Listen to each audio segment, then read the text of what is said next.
You're listening to the Business Brain Food Podcast. This is episode 137.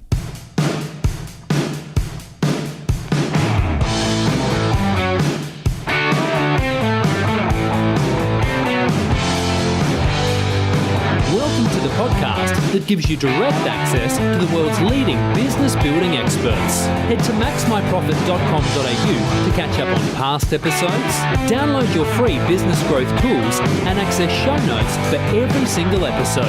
Now here's your host, Ben Futrell.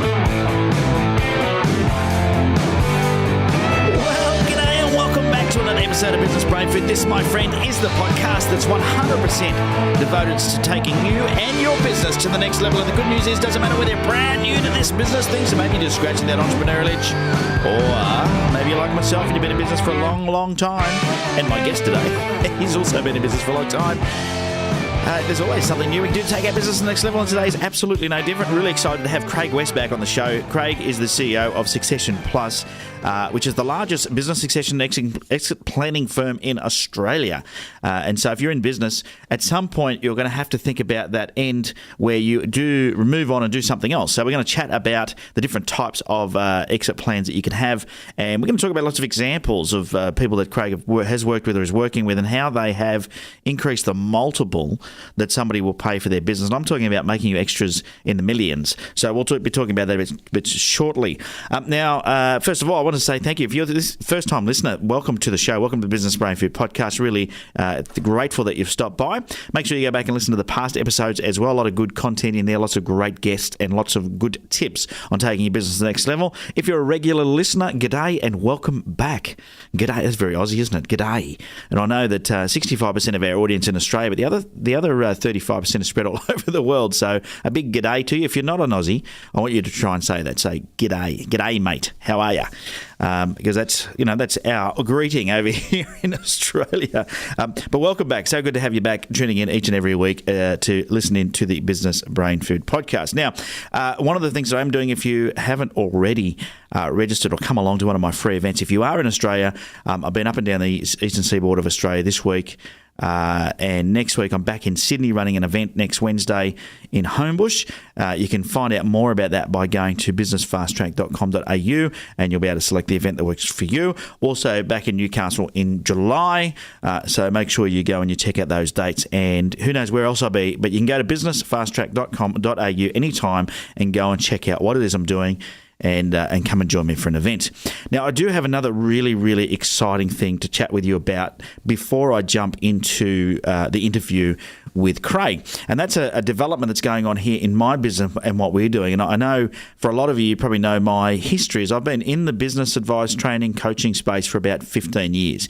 And in that space, I've seen a lot of changes, an immense amount of changes into the amount of people that are out there doing business coaching or training or offering business advice, and the way that it is done, the companies that have come and go. There's been plenty of companies that have come and go. We've been able to maintain our company the entire way through the 15 years through many changes.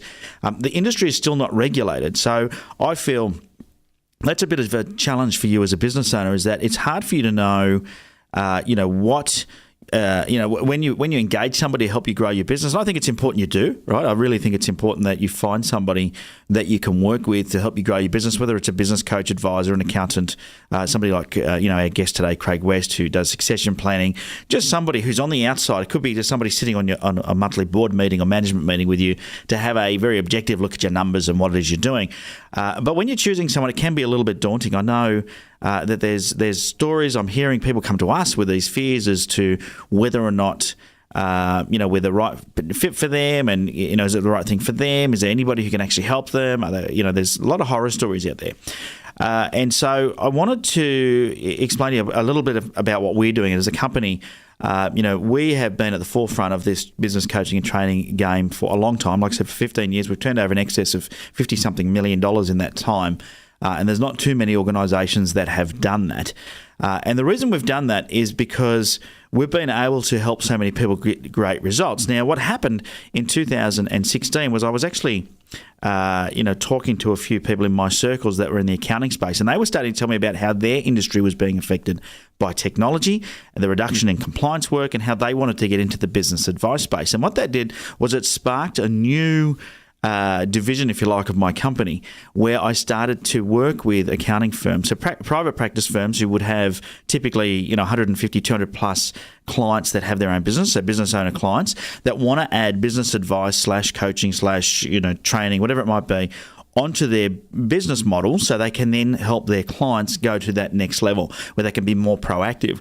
And so that's what has now happened. So if you go to maxmyprofit.com.au and you'll find some information there about being a partner, and that is at this point in time is for accounting firms that are in the private practice sector with sort of 200 plus clients is where it's sort of the sweet spot where it's working well, and we're partnering with these guys, and they're able now to offer advice and services through to their client base. So here's what I'm asking you to do as a result of this. If you are an accounting firm and you want to add business advice to your business, then you should contact me at ben@maxmyprofit.com.au. If you are a client of an accountant and you want to get your accountant to be more proactive with you, go and tell them about the program and say, there's an opportunity for you to be able to offer business advisory services to your client base and be more proactive. Now, the good thing for these accounting firms, and this is not, it's not unknown, it's not a big secret, is that compliance work is on the decline. There's been lots of industries that have been affected by technology. Accountants aren't on their own, but that's the niche that we've decided to work with because, the connections that I had in 2016 to get it started, those people now are... their compliance work is down. The other thing that's been happening is a lot of surveys in that industry where business owners are telling their accountants they're leaving them because they're not proactive. So if you want your accountant to be more proactive, this could be their opportunity. So get them to talk to me about it. But it's a really exciting development from my end, and I'm really excited to talk to anybody who's interested or keen or wants to find out more. ben@maxmyprofit.com.au and help you take your business to the next level. We'll do it in many different ways. But at least, if you're dealing with somebody in that space or you're getting help from your accountant in a business advisory sense, they are well qualified to see lots of businesses. And, working together with them, we hope to be able to help you take your business to the next level. And, and I think it'll be a really good partnership, a good division of our business, which I'm really looking forward to expanding over this year. All right. So next thing on the list is to get Craig onto the show. Now, as I said before, Craig is the owner and CEO of Succession Plus. It's his practice. It's the largest business succession and exit planning firm in Australia. He was also awarded an award that I don't know that too many people have done. He's got the Exit Planner of the Year at the Exit Planning Institute Annual Conference in Texas, USA. So it's a hugely competitive space and a hugely competed for award, but he was Exit Planner of the Year. And the reason they did that was for his innovative development of the exit planning process that he uses to help you maximise business value before you exit your business. And he'll talk a fair bit about this during today's interview, because that's what he's all about, is not just helping you exit your business, but actually achieving the highest possible dollar you can by thinking about the best way to exit your business to give you the best return on investment. So I think you're going to love what he goes through there. Now, just so you know a bit about Craig. Craig is a strategic accountant. Don't hold that against him. He's a CPA. He's got his Masters in Tax Law, his Masters of Business, a Bachelor of Business in Management, and all. He's got more letters after his name than most people I know. So he's very well qualified, but he has been in this space for a long time. And I've known Craig now for coming up 15 years, and he's worked with several clients of ours. He's worked with friends of mine, and he does an absolutely fantastic job. So at the end of the interview, if you do want to find out more, we'll give you a link where you can go and download some freebies off his website. But for now, let's get Craig onto the Business Brainfood podcast. I think you're really going to enjoy hearing about how he's helped some of his clients and some of the stories and case studies he shares with us of getting millions of dollar multiples for business owners. Business Brain Food. It's not often I get a guest back onto the Business Brain Food podcast. It's a true measure of how popular they were the first time. If they get invited back, it means something special. So welcome, Craig, back to the Business Brain Food podcast. Hi, Ben. Good to be with you again. Mate, my absolute pleasure. And really looking forward to digging back in and seeing what's changed over the last couple of years when it comes to succession planning. And, some of the listeners may not have heard those earlier episodes. It'll be great to go back, rehash some of what we spoke about back then. But of course, I'm sure things have changed, and maybe your methodology's changed, and definitely got some different case studies, no doubt. What I wanted to do, though, before we do get stuck into chatting about that, is for you to answer this question. It's the same question I ask every guest, and you're not going to escape it. It's to share something quirky about yourself. It's time for something quirky. And now, something quirky. Something quirky, Ben, is I trained as an opera singer for 3 years when I left school. An opera singer? Yeah. Oh, wow. And is that something that you still do, or? Occasionally I do it for fun, not seriously like I used to then, but it's interesting because we're talking about businesses and succession and how you value them and so on. And in the world of opera, you've either got to be Pavarotti or you can forget about making any money. And I certainly wasn't Pavarotti, so I gave it up. I think that applies to just about any sort of musician. You know, I grew up as a guitarist and I was in bands, and I had an originals band, and we actually did a support for a band called Grinspoon many years ago. Yep. And we got $20 each. That's what was left after we paid the sound guy. There was thousands of people there. I used to make more playing in pubs doing covers, and I'm sure in opera it would be the same thing. It'd be very challenging to make a buck out of it.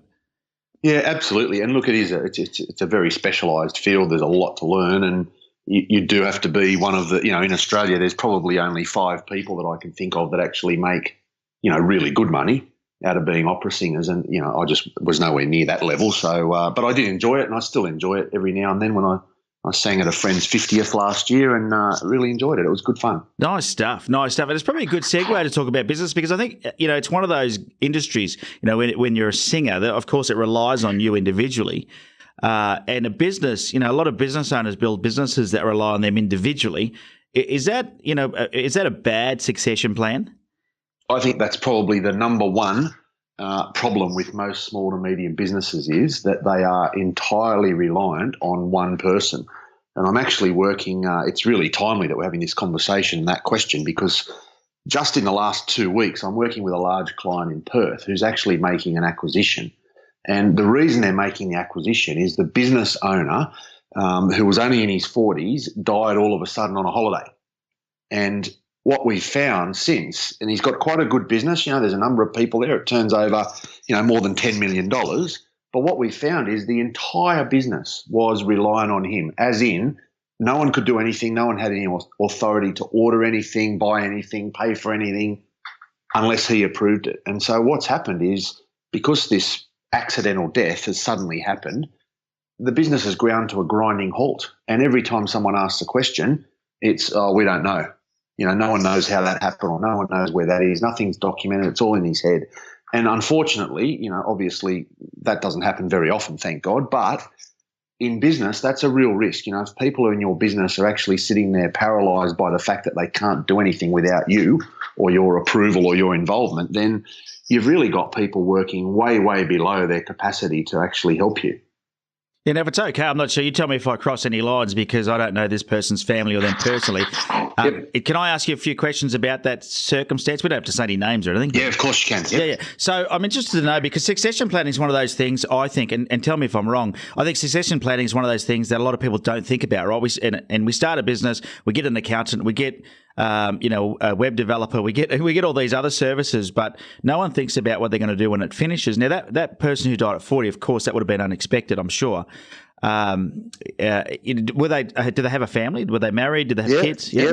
There's a widow with kids left. Luckily, they've got a very successful business, and so money is not a substantial issue, if you want to put it that way.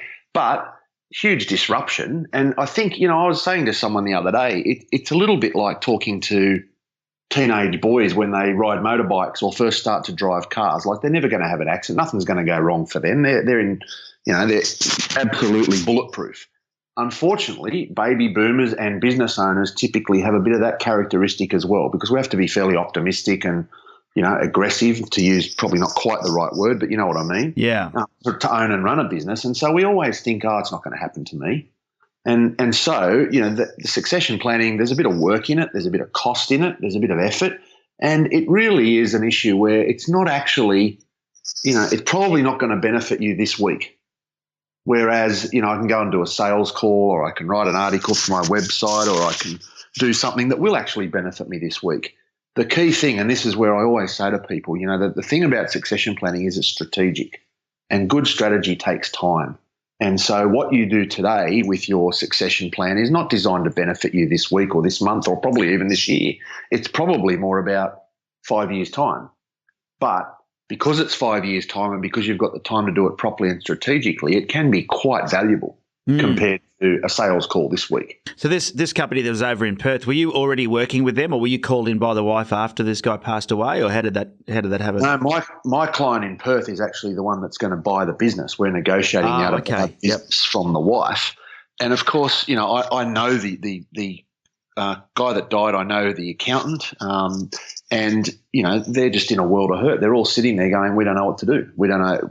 They have to sell the business because obviously it's a fairly specialised sort of area, like a lot of businesses, with some technical requirements and expertise and licensing. And so there's not a lot of choice. And I mean, that comes back to your point about thinking about and planning around succession. You don't want to do it when you haven't got a lot of choice. Now, obviously, that's an extreme situation, but there are a lot of clients that we see that, they have a little health niggle. We've got a couple of clients we're working with at the moment that are pretty healthy and so on, but they've now worked well past the normal retirement age of 65. They're well into their 70s. And then they start to have these little health niggles, not major problem, but just a few little hints that, hey, I'm getting a bit older. What that does is limit your choices and your options, and that's not a good position to be in. You want to have as many options open to you as possible. Yeah, so I'm assuming the guy that passed away because he hadn't systemised his business didn't have a succession plan. So now that poor old family's dealing with the grief of losing him, plus now probably one of the most traumatic things that I think any people could go through is selling something like a business or properties or whatever. And they're now. So if they had a succession plan, have you got an example of somebody that you've built a plan for where something did happen that was unforeseen, where the plan kicked into place and made things a lot easier?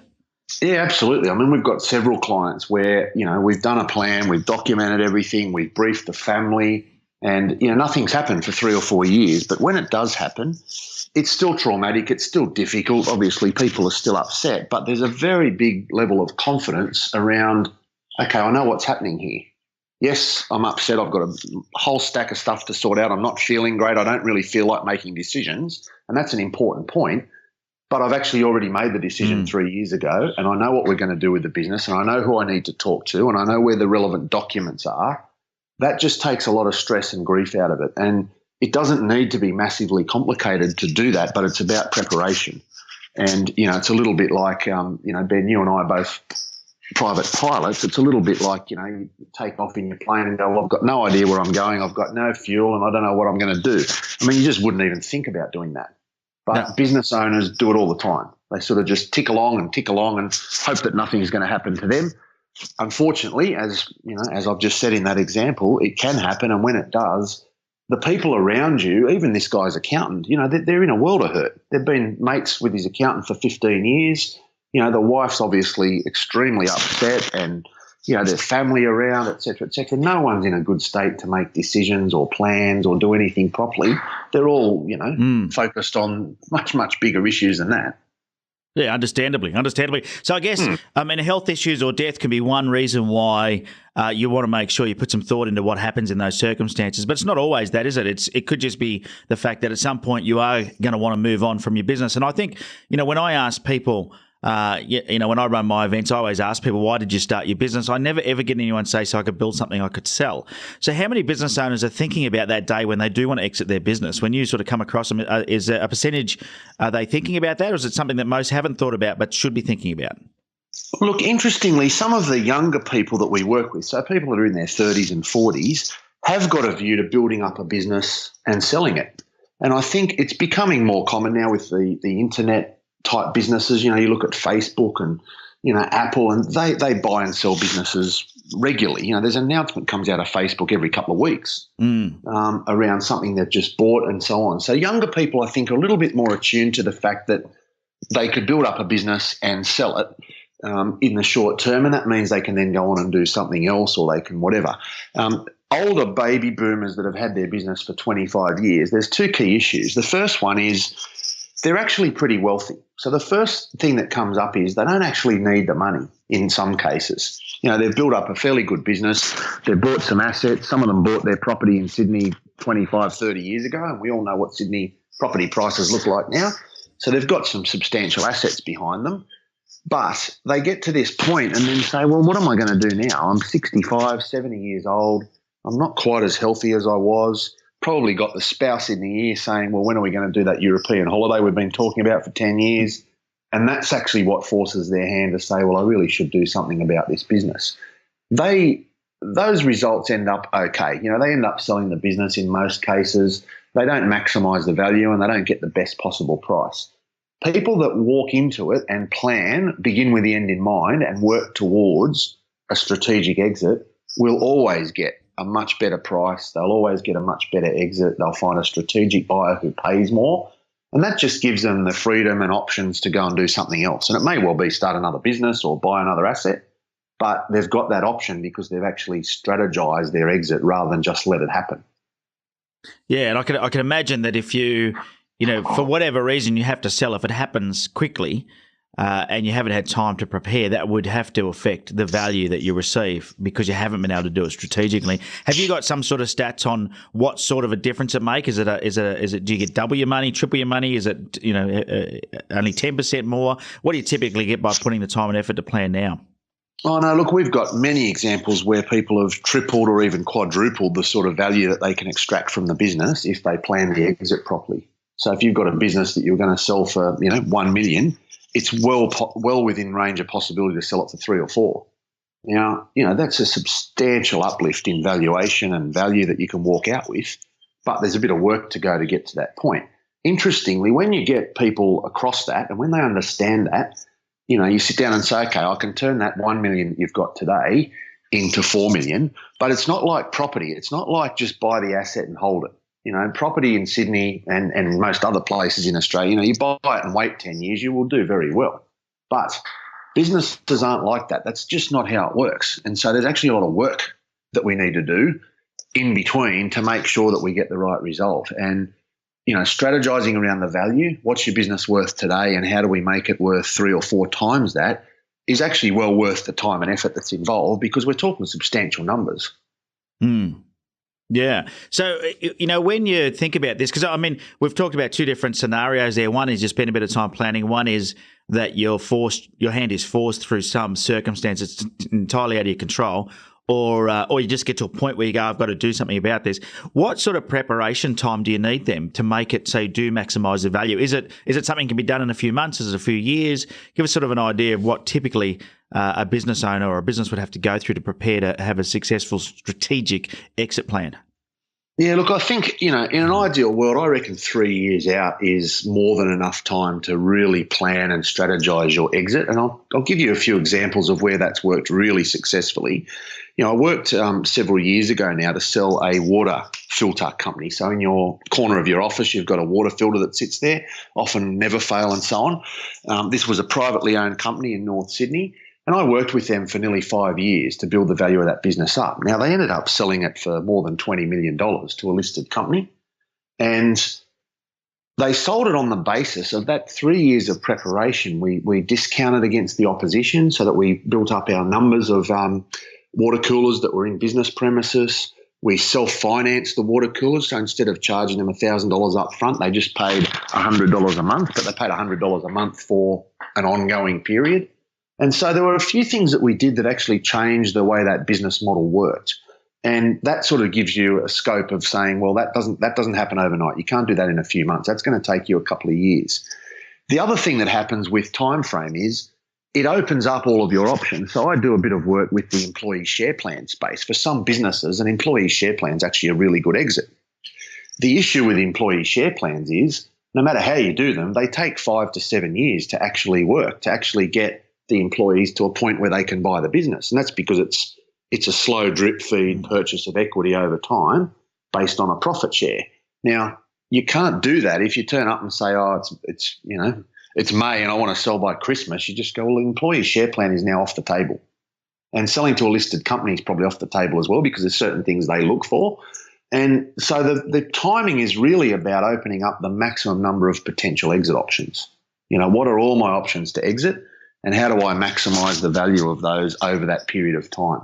And in my view, you can't start too early. A lot of the things that you talk about with your clients, a lot of the work that you guys do in systemising businesses and building up the marketing and so on, that's what you need to have in place for a smart exit. So even though I'm working with businesses around their exit, I'm also doing things that, as you would know and talk about with your clients, they're just good business sense. It makes sense to have a systemized business. Whether you're going to sell it or not, it's almost irrelevant. It certainly would be silly to try and sell one without systems, but there's nothing wrong with preparing systems today, even though you're not even ready to think about exiting for another 10 years, because it just makes good business sense. It makes the business easier to run, etc. So there's lots of things that you would do as part of a preparation for an exit that just make good business sense anyway, makes your business far more reliable and relaxed to run, and obviously helps maximize the value when you're ready to exit. Yeah, and now you mentioned before, Facebook and Apple and all these big companies are out there buying up companies on a regular basis. And we've heard of stories of these guys buying companies for millions and millions of dollars that are losing money. Have you seen that happening just by having a good, solid, structured business that has the systems in place, has contracts, has all of those things in place, but is not making a lot of profit because it's been invested in? Having an exit strategy that's well documented and strategic, can you still attain a good dollar figure for your business when you sell it? Yeah, absolutely. And you can look at the value that sits behind some of those transactions. I'm actually just looking right now in front of me at a media release that was from Cochlear, dated 2 weeks ago.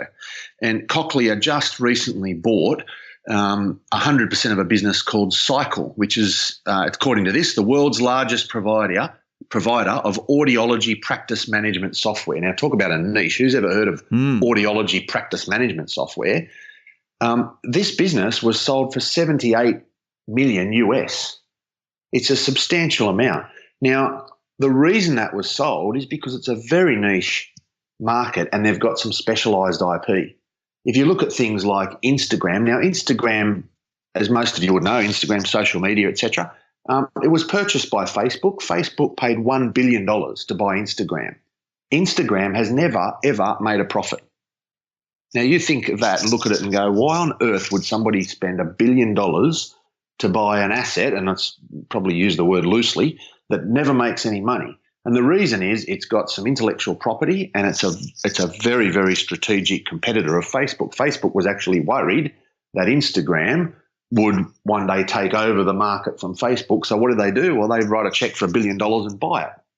Now, if you take that down to the small business level, the same thing applies. If you've got a competitor or if you've got someone that's got unique opportunity, intellectual property in your market, or even someone who's got the ideal customers for your particular business, then it sometimes makes sense to make a strategic acquisition. Particularly we're seeing that a lot in professional services. I'm not sure if you're aware, there's a group called Findex, Financial Index Wealth Accountants.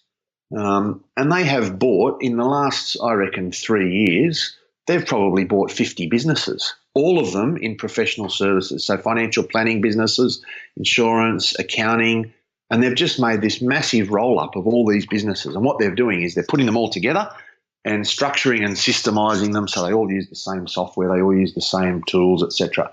Now, those sorts of strategic buyers are out there for nearly every business industry. The issue's got to be, how do you make sure your business is attracted to that kind of outcome? How do you make sure that when that strategic buyer is looking at the market saying, okay, I need to buy something in this space, that you sit there? Because those guys always pay more money. The strategic buyers will, without doubt, they always pay more money. Now, they're probably not going to pay you $1 billion like they did to buy Instagram, but it makes it quite possible. We sold a business 2 years ago now that had some fantastic intellectual property in terms of valuing equipment. And we sold it to a US company, but we sold it not at a multiple of profit, but actually at a multiple of revenue, which means the multiple of profit was probably 10 times. But at a multiple of revenue. And the reason was we were able to show them the customers that this particular client had. It's an Australian business founded on the North Shore of Sydney. The particular customer list that they had, this listed company in the US just could not get access to. So they bought the business and they paid really good money for it. But there's a bit of preparation to get to that point. That's the key message. Yeah. So I'm interested, you mentioned before there's a couple of different strategies you can use. You can have like an employee share earn up sort of a program. Yep. You can look for strategic buyers. What are the different exit strategies? Like, is there a set amount? Here's the 5 different things you could do, or is there just dozens and dozens of ways you can go about it? No, look, there's a couple of key things that people should really concentrate on. I mean, at the lower end of the scale, selling the business to family or friends, it often doesn't work, or often works to the case where family business transition now is a problem because of the funding. We've got another client that we're working with here in Sydney. They've got a fantastic niche business. They print the packaging that seals things like yogurt cups. You buy a yogurt at the supermarket, it's got the little plastic top on it that you rip off and then you use your spoon to eat the yogurt. They make the plastic film that goes inside margarine, that sort of stuff. So again, a very niche business, passing on from father to son. The son's worked in the business basically since he left school, knows how it works. But suddenly we've got a problem because 20 years ago, Dad bought the factory. It's up near Brookvale. It's on a very expensive piece of land. There's a stack of expensive equipment in this business as well. The funding's actually the problem. How does that son, who's 40, and he might have a house in Sydney, but he probably hasn't got enough equity in it because we valued the business at about $8 million. The building's valued at about the same. So suddenly he needs $16 million. Well, he can't afford to do that. So from a family point of view, funding's always the problem. As we progress through the exit options, they become a little bit more complicated, a little bit more risky, a little bit more work involved. And that's, again, the reason why we're saying start early. The common ones that I think people should look at are always, I would look at an employee share plan. It's not appropriate for every business, but I think it can work for lots of businesses, particularly where you've got key people in your business. If I went and wanted to go and buy a particular business that's, let's say, a firm of architects, and they've got some real expertise in there and people that have been around for a while and they've got industry knowledge in certain areas, I need to keep those people. Doesn't matter how good I am or how much money I throw at that business. If those key people leave, I've got a very big problem. I've got a shell, and it's not a very workable shell. So suddenly there's an issue there. And so the employee share plan can work to allow us to lock in those key people. It's also self-funding. The way that we set up employee share plans allows them to self-fund over a period of time. But that's the important point. It's got to be done over a period of time. So, the employee share plans there. We talked just a moment ago about these strategic sales, Cochlear and Facebook and Findex making strategic sales. And, of course, after that, if you go up and above that, I think there's two key things that I always like to look for. One is a listed company. If you can get a listed company to purchase your business, they will nearly always pay more. And the reason they pay more is they're nearly always valued at a much higher level. And so the comparison here, listed companies, the average of the ASX, the current multiple on the ASX is about 13.7 times earnings. So if your company makes $1 million and it's listed on the ASX, it's worth $13.7 million. If you're a small business, though, that makes $2 million, you're probably worth $2 or $3 million. There's a huge arbitrage uplift in that opportunity. So if we can get a listed company as a buyer and they'll pay, let's say that we can get them to pay 6 times, they'll instantly revalue that asset up to near 13. And so they get an uplift. So there's an advantage for them to buy, but there's a huge advantage for you as the seller because they're paying a higher price. So that's one option I like to look for. Should we look at an employee share plan to lock in our key people? Should we look at a listed company as a buyer? The other thing that we look for occasionally is offshore companies. There's often offshore investors looking to come into the Australian market. And a lot of people say to me, oh, that's just Chinese money. And I say, well, it's not Chinese money at all. The two most aggressive investors in terms of countries coming into Australia are the ones that have been there for the last 100 years, and that's the UK and the US. They're still actively buying Australian assets because they know our economy is pretty stable, our political situation is pretty stable, our currency is pretty stable. It's quite an attractive asset from a US or even a UK perspective. So they're pretty attractive as in terms of buyers. They will also pay more. Now, if you want to get a double whammy, what you need to do is find an offshore listed company. And we've actually done a number of transactions where we've sold good Australian businesses to American or European listed companies because we've got that arbitrage with the higher multiple and we've got this offshore buyer effect where they will pay more. And from a point of view of a private business, they're pretty good options because you're going to maximise value. The last one to think about is probably private equity. For those people that have got a reasonable size business, private equity really won't get involved in businesses that are below sort of 10 or even $20 million. And so you need to have a substantial business to be in that space, but they will pay more. There's no doubt about that. And so that's always a good option as well. Yeah, so it sounds like there's plenty of options. Should you be thinking about which option you want to take, 3 years earlier when you start the succession planning? Or is that something that, when you get to that point, you start looking around to see who is searching and what offers are on the table? Well, I think my view is that begin with the end in mind means, for me, start to look at and think about what are those options early on. Because if I'm going to prepare, for example, I'm going to prepare a company for a purchase by a listed company, there's some significant things we have to know. Listed companies have got audited accounts. They've got continuous disclosure requirements to the ASX. Now, what does that mean? Well, it means I need to have a really good CFO. So I've got a client at the moment that we're planning on selling at some point in the next 2 or 3 years to a listed company. What have we done? We've actually put in a CFO into that business who came from a listed company, only because he knows exactly what they need, what the reporting looks like, what the disclosure requirements are, what we need to do in terms of our accounts and documentation to look and feel like a listed company, because that'll make the transition much easier. Now, if my idea there was not to sell to a listed company, I don't need to do that, because there's a bit of cost to that. That CFO, to be fair, probably cost us slightly more than a CFO who never worked in a listed company. But we'll get that back 10 times when we sell the business to a listed company, because we've built that into the system. So there's lots of things that you can do on the way through in preparing for your succession that really have that end target in mind. If we're going for a listed company, there's some things they look for. If we're going for an offshore buyer, there's some things they look for as well. And again, a little bit like I said to you in terms of the work that you guys do with clients, it's not wasted. The fact that we've got a CFO from a listed company, yes, it's cost us a little bit more money, but he has already introduced a massive amount of structure and discipline and systemization to our financial operations, which, even if we don't end up selling to a listed company, is always going to be a benefit to us. It's always going to improve how the business operates anyway. Yeah, it's interesting. I mean, I know with the clients that we work with, any that have sold have always gained a little bit more, I think, in value, because they do have systems in place. They do have a good database. They have statistics around their marketing, so they can demonstrate to a prospective buyer, if you spend this much on marketing, here's your acquisition cost, here's the lifetime value of a client, here's how many referrals you get, and all the systems are there to make sure that they do it. So all the work, whether you started thinking about succession or not, if you're doing business improvement, you're likely to be increasing the value of the business. That's what I'm hearing. Absolutely. Yeah, look, anything that you can do that reduces risk, and risk comes from, as you just said, not having systems, being reliant on a key person, not having your marketing set up and systemized and documented, and the stats that go with all of that. All of those things improve the business in terms of reducing risk. And what we know is lower risk equals higher valuation. So wherever we can reduce risk within our business through any one of those things, we'll improve our valuation. And obviously the buyer is going to look at all of that. Buyers will obviously do some due diligence and some research into your company and how it's managed. And any of that you've got in place will only help the transaction in terms of A, price, and B, the fact that they'll actually go through and buy it. Yeah, okay. So, Craig, the question I would be asking, I think you probably get this a lot, is there a business that's just too small to worry about it? Because I see small businesses sometimes go, yeah, we're getting out of business. I go, oh, okay, you're selling. And they go, no, we're just winding it up.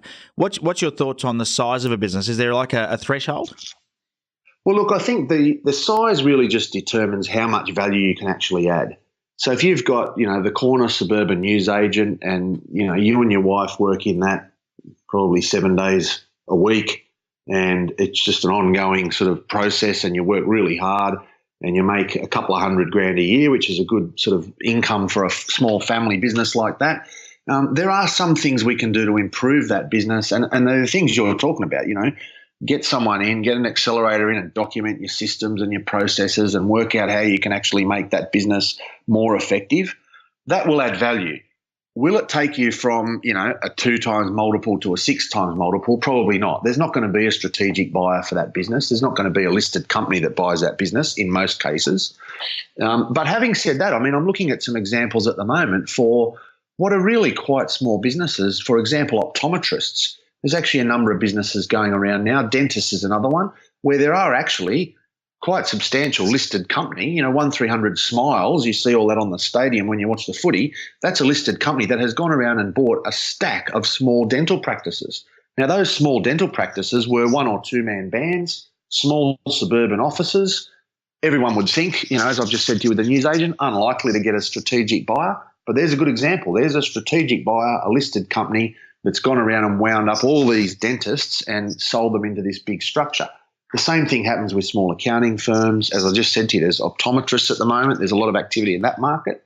So I think whilst there are some small businesses where you'd say, well, that's going to be quite difficult, to actually replicate and do that, there are always things you can do to improve the value. And I wouldn't be surprised in lots of areas where we're seeing this consolidation sort of move in most industries. That can apply. As I just said, dentists, they're not typically large businesses, but there's a listed company out there buying them, then it's quite possible to maximise value. Absolutely. So the interesting thing with dentists too is that they are very much reliant on the dentist. So I know my dentist that I go to, I only go to the same guy, and if he wasn't there, I probably wouldn't go there. So it's interesting to see that that's actually working for at the moment. That listed company running around buying up dentists. Are they keeping the dentists on board? Or are they?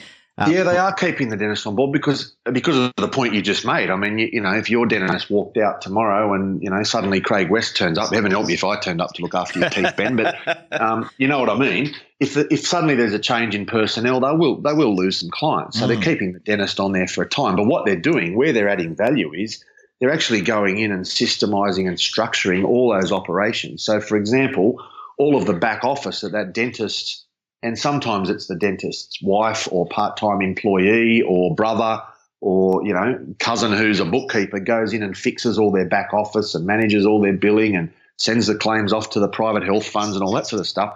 That's all being centralised at this listed company, and it's all being automated and systemised. So suddenly the dentist doesn't have to pay that part-time employee, and we've now got an automated, systemised process working in what was just a small family run, dental business. A great example. Quite different.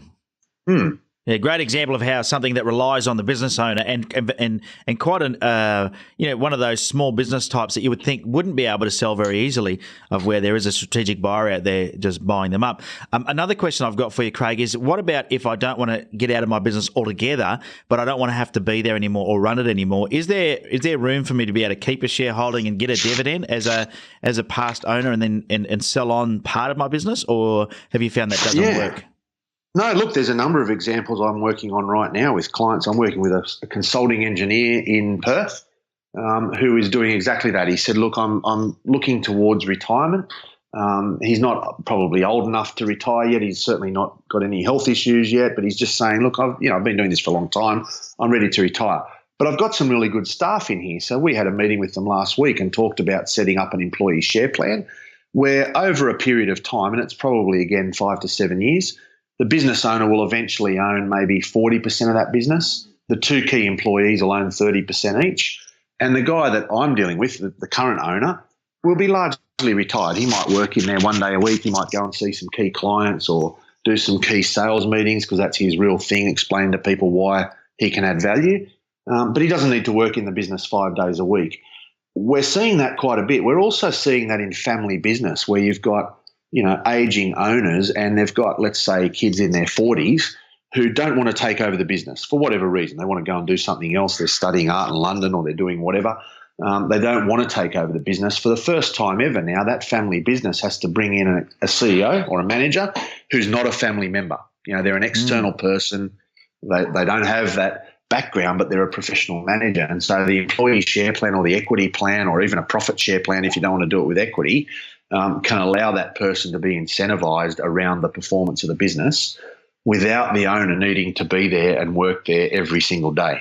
And at the end of the day, if you look at larger businesses, that's typically what they want to look like. They want to have a point where the owner's there. He might well be the chairman of the board, or he might still even be called the CEO, but he only works 2 or 3 days a week. And there are actually key people in that business that are driving the business and the performance and the management of that company so that it's profitable ongoing. And look, the other thing that we're seeing is a lot of businesses over the last 10, 15 years through this property cycle have actually bought the property, bought the building, the shop or the office or the factory that the business operates out of. What I'm seeing now is business owners saying, well, I'm happy to sell the business, maybe to my staff or maybe to someone else, but I really want to keep the building because the $5,000 rent that's paid every month will basically fund my retirement. I'm happy to have a building sitting there. The business is still operating. I might even do some part-time work or some consulting to that business. But basically, I've got a business that can work without me sitting there day-to-day driving it. But I'm going to still earn money from the rent and maybe I get paid some director's fees or some part-time fees or something like that. That's becoming quite common. It wasn't the case sort of 10, 15 years ago. Now it's very common. Yeah. Well, that's good to know for people because I think a lot of people just moving on from their business could be quite a difficult step. Having that gradual exit where they don't have to work all the time in it, but so they can start to enjoy their life a bit, but they still have an income coming from the business, could be a good option for a lot of people. I would see that being very attractive. Yeah, look, I think part of it too is just simply psychology. We've got a couple of clients where they've owned and run their business for 30 or 40 years, and that's all they know. It's all they do. It's all their friends are people that they work with in the business, or clients or suppliers or advisors. And so their whole life is built around this business. It's their baby. And to suddenly take them out of that, it's quite traumatic. I've got a great example of a guy he's about 70, probably a bit over that now. Basically sold his business to a couple of key employees, or sold a percentage of his business to a couple of key employees. He's still got some equity in it. Very profitable, makes a lot of money. Well, somebody decided about probably a year ago to turn off his emails, just to say, well, look, we don't need that email account from, Craig West anymore. He hasn't worked here for 2 years. Let's just save a bit of money and we'll turn the email account off. Well, this guy was absolutely traumatized. It was like he'd shot him. And it was because his whole identity and his whole background and everything he did was around that business. He'd had that email address for however long email's been around. And to take that away from him is a big issue. And that happens a lot with business owners, particularly as they move on in age. A lot of their identity, a lot of their personal well-being is attached to that business, and they want to leave it as a legacy and they want it to be successful. But, once they exit, well, they're a little bit distracted from that. They're a little bit distanced away from the business. And for most of them, that's quite traumatic. They don't want to be in that position. Yeah, I can imagine. And that's where having a good plan in place to fall back on is going to be important as well. Yeah, and look, part of what we planned for, we've talked a lot about the business and valuation and how you improve all that stuff, and all that's quite important. But, one of the things that we plan for is life after business. And we talk to people, what are you going to do? What hobbies have you got? Are you a member of a men's shed, or do you play golf, or do you sail, or have you got a women's walking group, or whatever it is, doesn't matter what it is. It's actually more important just to find out, what is the position? What are you going to actually do? Because typically as a business owner, as you would know, you probably work 40 to 60 hours a week, and you've done that for many, many years. Now, suddenly that's not there anymore. You sit down and think, okay, I've now got 60 hours a week of doing absolutely nothing.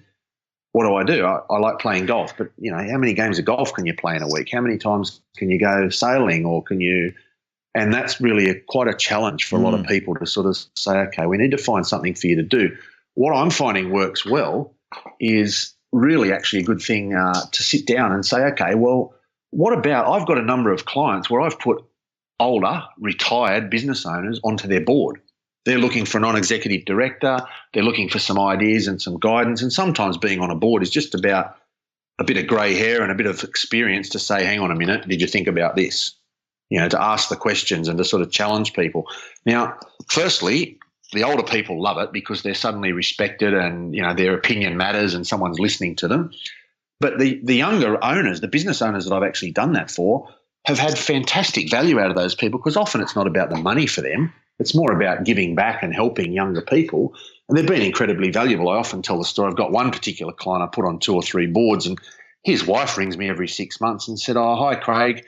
Have you got any other boards you can go on? He's driving me mad. And it's just because they're bored. So it's really about finding out, what is it that you do after you sell your business, and how do we keep you busy? Get some value out of that. Life after business. I love it. I think I'd go motorbike riding, flying. Exactly. But you think about 60 hours a week. Yeah. I mean, I know you love your flying, you love your motorbike, but geez, would you do it for 60 hours a week? Probably not. Unlikely, mate. I'd probably, for me, I'd definitely go nuts. I'd have to have my hand in something so I can understand and relate to that 100%. 100%. Now, is this something that business owners can sort of embark on and get started on their own, or would you advise against that? Because, I mean, you've got, and I'm probably going to give your age away here, you've got, decades of experience in doing this. At least 2 decades, maybe 3 decades now. I don't know. Probably close to 3, to be honest. Yeah. But, look, I think, like everything, can you do it yourself? Yes, possibly. You can certainly do some of the things yourself. It's a little bit like people ask about, your business accelerators. Can they do some of that stuff themselves? Yeah, absolutely. But And you could do your own accounts if you want to and lodge your own tax return. But I always counsel clients to say, well, why would you do that? Why would you spend that time and effort trying to work out how to do it and what all the intricacies are and what you need to know in terms of rules and so on, when suddenly there's someone that does this all day? And that's, as you know, that's all I do, is help businesses prepare for an exit. So I have learned a few things over the years. I don't know everything. I've made mistakes and all that sort of stuff as well, but hopefully I can help business owners not make some of the mistakes I've seen others make and accelerate the process. And that sort of helps. Look, there is work for the business owner to do as well. So often we'll go and see a client today and I won't go back and see them for 2 or 3 weeks. But in that 2 or 3 weeks, I need them to do certain things to help them further down the path, work further down the path towards an exit. But it certainly helps if someone says, well, here's the right path and here's the steps you need to take in the right order to get closer to your exit, rather than try and work it out yourself, because you'll take a few wrong turns and you'll go down a few dead ends and it'll take longer and probably cost more if you end up doing it yourself, a bit like trying to do your own accounting and so on. I mean, you just wouldn't do it.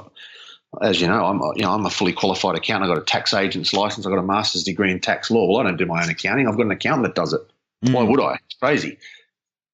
Yeah, which is interesting. You've got the qualifications and you still get somebody else to do it. And I think that's the thing is that, when you start thinking about this type of thing, you're right. You could do it yourself. But I always say to people, it's like giving yourself root canal. You wouldn't. You'd go and see a specialist root canal therapist because it's going to go wrong.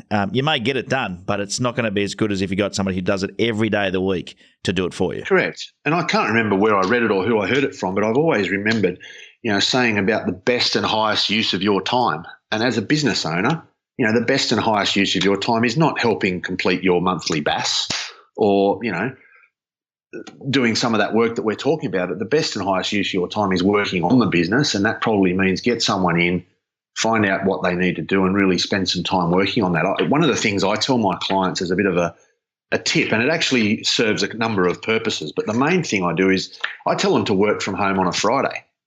So you'll very, very rarely find me in the office on a Friday.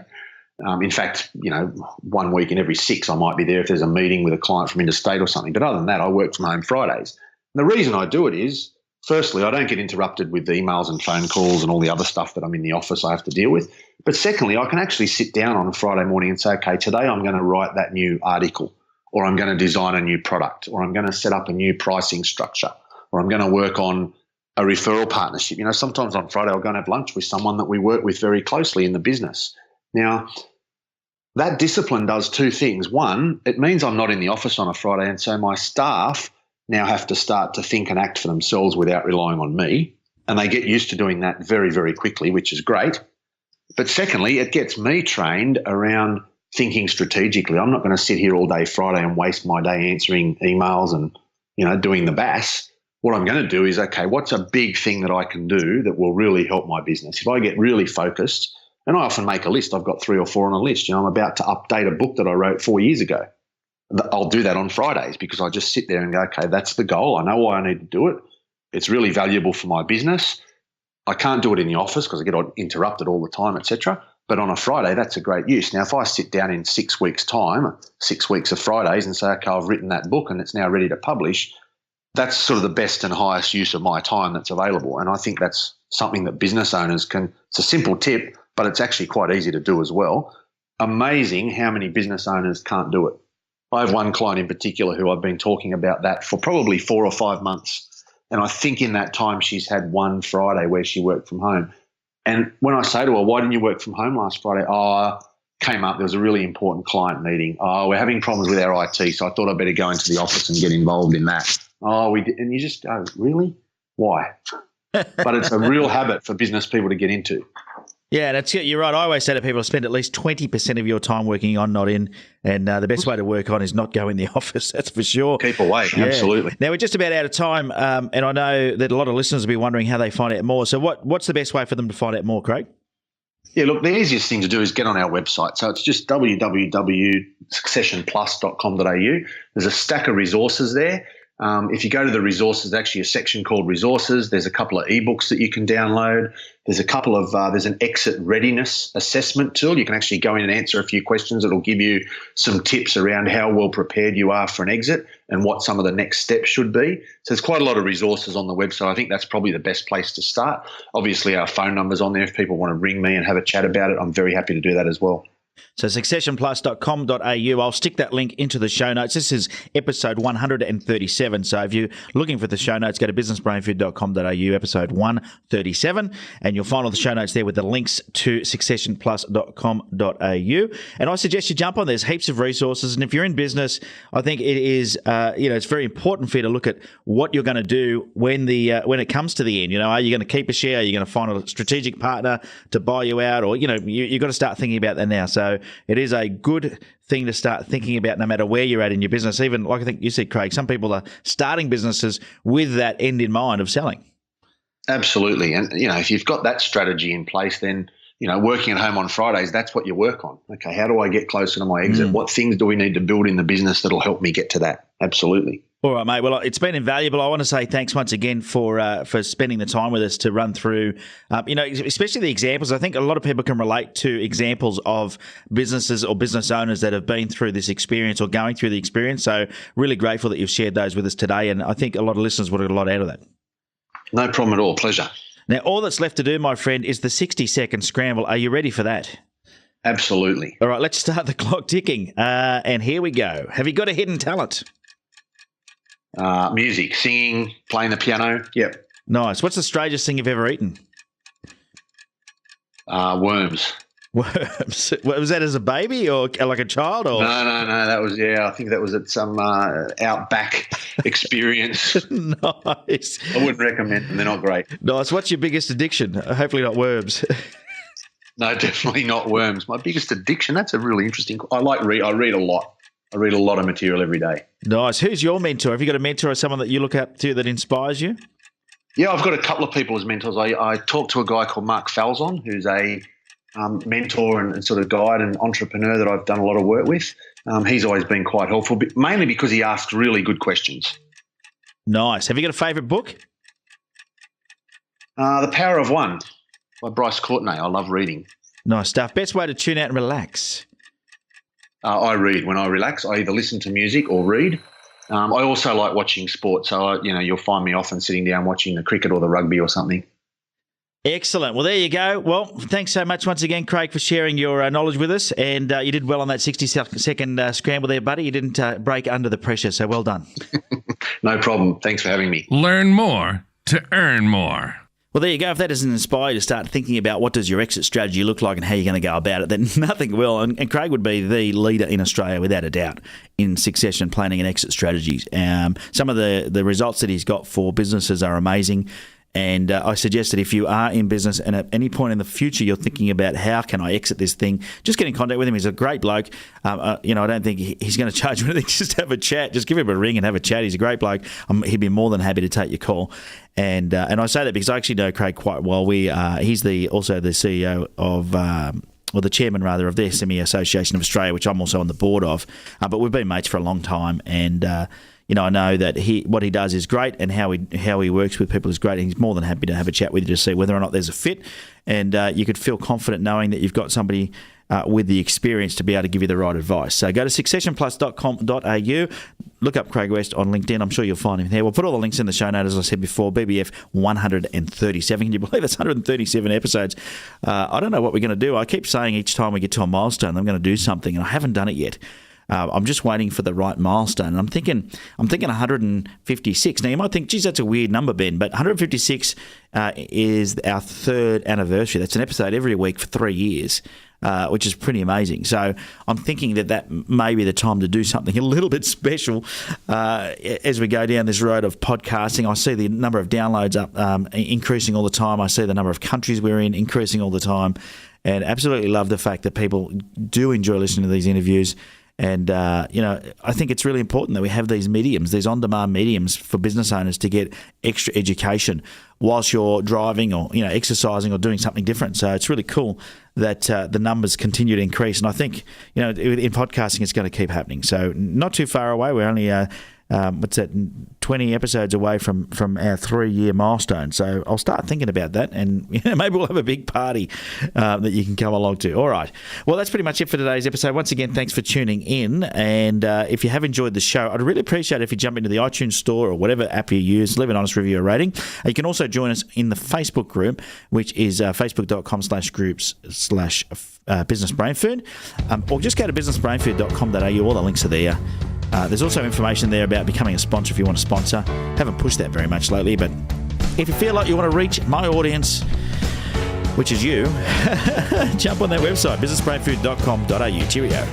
You can fly higher than the sky, shine brighter than the stars. You can have all you ever wanted.